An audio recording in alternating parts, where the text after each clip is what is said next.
这是一部成年人必看的爱情电影。像这样慢慢渗透到内心深处的爱情故事才是一往情深。女主是身为贵族千金的考古学硕士，而男主则是一名每天种地锄粪的农夫。然而凭借没有文化的农夫雷特安分守己，而受过高等教育的利威却未婚先孕，男友还玩起了失踪。要知道在80年前未婚先孕可是一件非常羞耻的事情，更何况是被抛弃的孕妇。为了保住家族的颜面以及名誉，利威被狠心的父亲赶出家门，嫁往了偏僻遥远的乡村小镇，没有嫁妆也没有热闹的婚车队。可怜的利威忍着割心之痛，独自一人乘坐火车几经周转才抵达这座偏僻小镇。在这里，他和未婚夫雷特初次见面，一个是见过世面的考古学硕士，一个是没怎么上过学，甚至连小镇都没走出过的农夫。他们之间根本没有共同话题。为了缓解尴尬，雷特主动给利威沏了一杯茶。虽然性格老实巴交的雷特不知道该如何哄女孩子开心，但他身上有种大部分男人都没有的淳朴。在见面之前，两人都从介绍人口中了解过彼此的情况，所以雷特是知道利威的肚子里有个宝宝的，而利威也毫不避讳地直奔主题。You think you'll be able to love the baby? I do. 就这样，他们在牧师的见证下成为了一对夫妻。从见面到步入婚姻的殿堂，他们仅仅用了不到10分钟的时间。让他们走到一起的不是爱情，对于利威来说，他没有更好的选择。而对于雷特来说，利威的出现仿佛是他期盼已久的惊喜。看到这里，很多网友会说男主就是一个接盘侠而已，但我告诉你，他可不单单是傻乎乎的接盘侠那么简单，他能教会你如何让一个人爱你，爱到离不开你。雷特开着农用卡车将利威带到了一座房子前，这里就是他们的家，8英里以内没有任何邻居。利威实在难以接受自己要跟一个不爱的男人在这种荒凉地方生活一辈子。此时悲观的他怎么也不会想到，自己悲惨的命运将从这里结束。进门前，雷特仅用了一句话，就让心灰意冷的利威感觉到了些许温暖。Welcome home.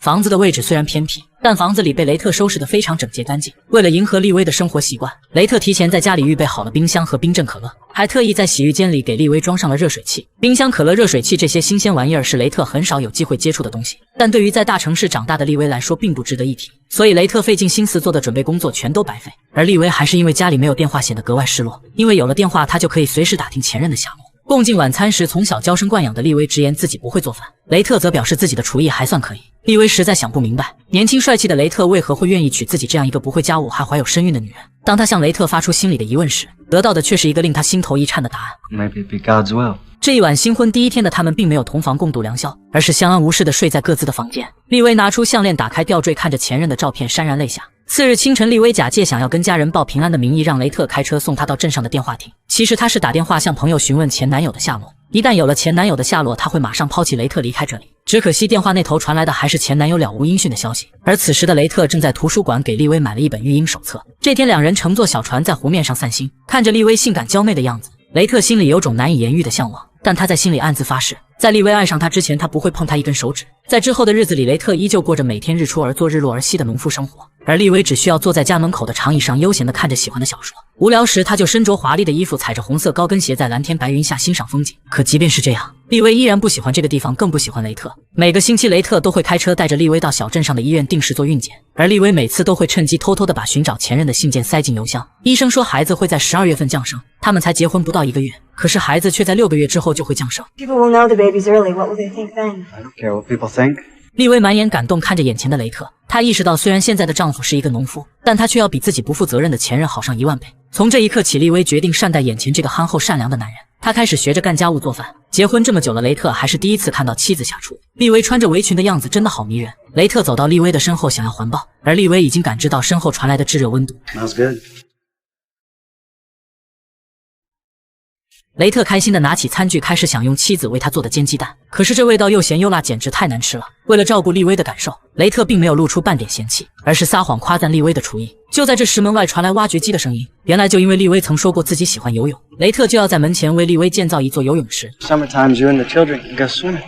利威再一次被雷特感动，和他心心念念的前任相比，雷特再一次胜出。表面看似粗鄙不堪的他，却有着一颗无比细腻的心，但他的温柔还远远不足以打动利威心甘情愿地留下来。这晚，雷特受邀带着利威赶往小镇参加一个舞会。丝毫没有兴趣的利威不耐烦地表示自己不会跳舞，但幸好舞会现场并没有像利威想象的那样粗俗，他反而被这种乡土气息浓厚的淳朴氛围深深触动。这是他第一次放下心里的偏见，感受雷特带给他的快乐。在一次家庭聚餐时，姐夫与雷特探讨着关于农作物的话题，但雷特却突然话锋一转，跟姐夫聊起了考古学。这一幕把所有人都震惊了。原来自从娶了利威之后，他每天都会趁着干农活休息的时间恶补考古学知识。他所做的这一切都是为了拉近与利威之间的距离。利威真的好感动。为了照顾丈夫的感受，连土豆苗都不认识的她也破天荒地加入了农作物的话题。得到回应的雷特会心一笑，在心里盛开了一朵五彩斑斓的幸福之花。本以为被妻子接受的雷特，在到了晚安之后想要亲吻妻子，却遭到了无情的拒绝。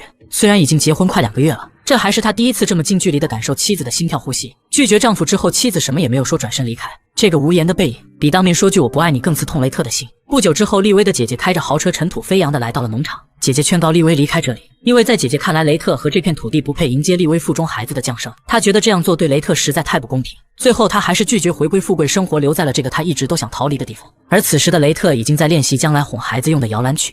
Do anything to make you happy. 面对雷特深情的表白，利威只是淡淡的回复了一句我知道了。在接下来的2个月，雷特依旧对利威百般温柔。一转眼时间来到了初冬，利威的肚子也一天天的鼓了起来。在雷特细心的呵护下，利威开始对这座房子产生了家的情感。这座原本单调的房子在他的装扮下变得越来越温馨。这年冬天第一场雪那天，利威在门前埋下了幸福之花的种子。雷特为利威在家里装上了电话，害怕寒冷的天气把狗子冻坏。善良的利威将狗子带进了温暖的房子里，然而他这一举动却激怒了从来不发脾气的雷特。 We don't have animals in this house. 其实雷特之所以大发雷霆，不单单是因为狗子进家的事情。他拿出一封利威前任寄来的信件，交到了利威的手里。毫无疑问，那封来自前任的信会把利威从雷特的生活里抢走。其实雷特完全可以在利威不知道的情况下毁掉那封信，但他最终还是没有那样做。利威看得出来，此时的雷特心里一定在滴血。 I made a mistake. 雷特没有回答利威的问题，而是上前捧起利威的脸，给了他一个肯定的吻。雷特心里很清楚，也许这个吻就是他们的吻别。至于是去是留，全都由利威自己决定。面对雷特豁达的胸襟和体贴温柔，利威还是决定回到前任身边。在他的心里，雷特顶多也就是一个好男人而已。他从未爱上过他，也没有把他当做自己的丈夫。他迟迟不愿离开，只是因为他不忍心伤害善良的雷特。更重要的是，他没有得到前任的下落。如今和前任取得联络的他，又怎么会舍弃自己的爱情，跟一个山野村夫共度余生呢？不能说利威对雷特没有丝毫情感，只是这份情感无关爱情，更多的是出于对雷特的怜悯同情。所以在决定离开之后，他才会流下愧疚的眼泪。 You are such a good. Thank you. 即便是万般不舍，可他还是决定在感恩节过后就离开这里。一转眼就到了感恩节，利威陪着雷特的家人吃了最后一顿晚餐。第二天清晨，他就收拾行李准备离开。可偏偏就在这时，雷特再次做了一件感动利威的事情，他竟然破天荒地让狗子进屋取暖，并且对着利威说出了那句埋藏在心里已久的话。 I've fallen in love with you.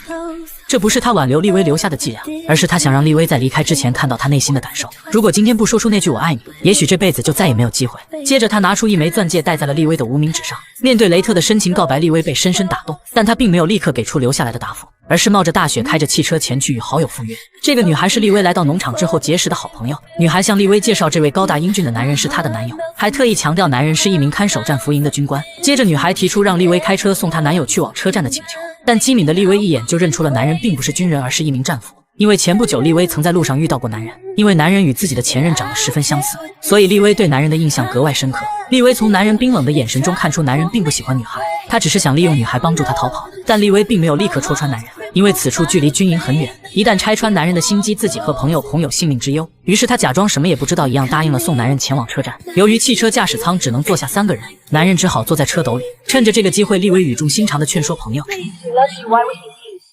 Go to prison for the rest of your lives. 在利威的劝说下，女孩终于恢复了理智。为了朋友们的安全着想，利威找了一个理由让朋友们下了车。就这样，利威冒着生命危险独自开车带着男人离开。接着，他以男人穿这身衣服过不了边境为由，将男人带回了家，并故意当着男人的面把车钥匙放在了最显眼的地方，因为他料定男人一定会趁机偷走汽车钥匙。接着，他叮嘱男人抓紧时间上2楼换上雷特的便装，然后他来到厨房，假装给男人沏茶，以此给男人逃跑的机会。就这样，他站在窗口看着男人开走了汽车。等男人一走，脱离危险的利威立刻选择了报警。几分钟之后，男人被警察成功拦截逮捕。此时的利威将男人的军装和带有前任照片的项链一并烧毁，寓意和过去彻底告别。他已经在内心深处决定永远留在这里，跟雷特共度余生。就在这时，外出干活的雷特刚好回到家中，两人紧紧相拥。这一晚，利威迎来了他的第一个孩子。雷特也像他所说的那样，把孩子视为己出。从这一刻起，利威彻底无法自拔地爱上了这个无与伦比的绝世好男人。一转眼，冬去春来。去年冬天初雪那天，利威在门口种下的幸福已经开出了灿烂的花。至于男主是大智若愚还是傻乎乎的接盘侠，